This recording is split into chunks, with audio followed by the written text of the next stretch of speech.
आज जर मी खरा जर कीर्तनासाठी उभा असेल ना तर खरी कृपा श्रीनाथ दादाजी महाराज. तर अशी माणसं जगामध्ये भेटण्याकरता काहीतरी अनेक जन्माचं पुण्य लागतं आणि आपल्या भागाला यांची गरज आहे. बरं जोरदार टाळ्या झाल्या पाहिजे.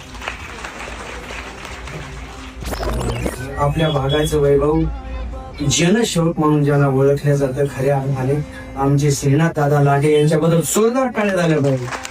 महाराज गरीब असो अनाथ असू द्या, कोणाला आई नसेल, कोणाला वडील नसतील, कोणाला बाप नसेल, कितीही गरीबातला गरीब असू द्या, तुमच्या भागातच ते हे मदत करतात असं मला बोलायचं नाही. 500 ते 600 किलोमीटर माझं गाव आहे. बरोबर 1-2 मिनिटं घेतो. महिला मंडळ तुम्हाला भूक लागलेली आहे पण आमचे दादांचं सांगणं अत्यंत गरजेचं आहे. आणि जो विश्वासासाठी अख्या महाराष्ट्रासाठी जो मनुष्य वेळ देतो ना खऱ्या अर्थाने आपलं थोडस बाजूला ठेवलं पाहिजे पण अशा माणसाचं वर्णन केलं पाहिजे. महाराज व्यक्ती मोठी आहे. अरे खासदार आमदाराच्या लेवलची ही व्यक्ती आहे महाराज. मी सांगेल तुम्हाला खरं वस्तुस्थिती बोलतोय. भर धाव वेगाने किया गाडी होती महाराज. आम्ही पुढे होतो आणि आमचे शास्त्री मला बोलले आपण रस घेण्यासाठी थांबू. रसाचं निमित्त झालं दादा. माऊलीची कृपा आम्ही वाचलो आणि हे जर वाचलो असेल ना फक्त यांची कृपा आहे महाराज. सांगेल मी तुम्हाला यांची कृपा आहे. खरं सांगतो मी तुम्हाला आज डोळ्यात अश्रू येतात, पाणी येते. मी सांगतो तुम्हाला माऊलीची थोडीफार सेवा 20 वर्ष काही का होईना त्यांच्या सानिध्यात राहिलो, थोडीफार सेवा केली आणि त्यांचंच मला पुण्य कामाला आलं. माझ्या दोन्ही पायाचं ऑपरेशन झालं होतं हिंगोलीला.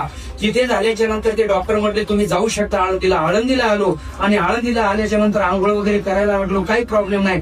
1 महिन्याच्या नंतर पायामध्ये पॉइझन झालं. इकडच्या डॉक्टरांना दाखवलं. या डॉक्टरांनी सांगितलं महाराज ज्यांनी तुमच्या पायात वाळ टाकलेला आहे त्या डॉक्टरांना व्यवस्थित वाळ टाकता आलेला नाहीये. तुम्हाला हा वाळ काढून घ्यावा लागेल तेव्हाच ती पॉइझन कमी होईल. परत त्याच्यासाठी 3.5 लाख रुपये लागले महाराज वाढ काढण्यासाठी. तिथे गेल्याच्या नंतर त्या डॉक्टरांनी सांगितलं महाराज तुम्हाला 3 ते 4 लाख रुपये या ठिकाणी मोजावे लागतील तरच तुम्हाला आम्ही घेऊ. मी सहज त्यांना कॉल केला. त्यांनी एकच सांगितलं महाराज तुम्हाला जर ऑपरेशनला मदत जर हवी असेल ना तर आम्ही थोडीफार मदत करू शकतो. आम्ही तर काही करू शकत नाही पण आमचे श्रीनाथ दादा जे लांडे आहेत ना हे तुम्हाला निश्चित 1 ते 1.5 लाख रुपयाची मदत तुम्हाला ते करतील. अक्षरशः तुम्ही तिथे या. मी माझा मित्र घेतला. त्यांची तिथे जे आहे ना ते फलक लावलेला आहे तिथे गेलो. त्यांना भेटलो. म्हणे महाराज तुम्ही काही द्यायची गरज नाही फक्त एक आधार कार्ड आणि पॅन कार्ड माझ्याकडे द्या. तिथे देण्याच्या नंतर 10 दिवसांनी मी ऍडमिट झालो संचित हॉस्पिटलला. पण त्या डॉक्टरांनी सांगितलं 1 तरी लाख कमी निदान तुम्हाला ऍडमिट होण्यासाठी लागतील. म्हणून दादांना विनंती केली दादा डॉक्टर आम्हाला काही मध्ये घेत नाही. आमच्याकडे एवढा पुरेसा पैसा नाहीये. काहीही करा पण तुम्ही मला मदत करा. त्यांनी सांगितलं महाराज